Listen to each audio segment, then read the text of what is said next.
ইসরায়েলের পণ্য ক্রয় করা মানে হচ্ছে ইসরায়েলকে সহযোগিতা করা। এর যে একটা লভ্যাংশ আছে এটা ইসরায়েল পাবে এবং এই টাকা দিয়ে ইসরায়েল তারা বোমা তৈরি করবে। ইসরায়েলের যে কোনো পণ্য ক্রয় করলে তাহলে এর লভ্যাংশ তারা নিবে এবং ওটা দিয়ে তারা বোমা তৈরি করবে। এই জন্য মুসলিম উম্মার দায়িত্ব হচ্ছে ইসরায়েলের পণ্য বয়কট করতেই হবে।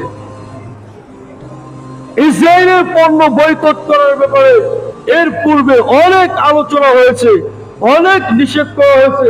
আজ পর্যন্ত বাংলাদেশের মুসলমানেরা ইসরায়েলের পণ্য বয়কট করতে পারে নাই।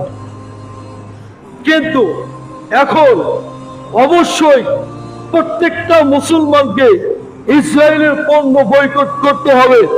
ইসরায়েলের পণ্য বয়কট করার ব্যাপারে এখন আর কোনো অজুহাত চলবে না। টয়লেটের ময়লাকে যেরকম ঘৃণা করি, ইসরায়েলের পণ্য ঠিক ওরকম ঘৃণা করতে হবে।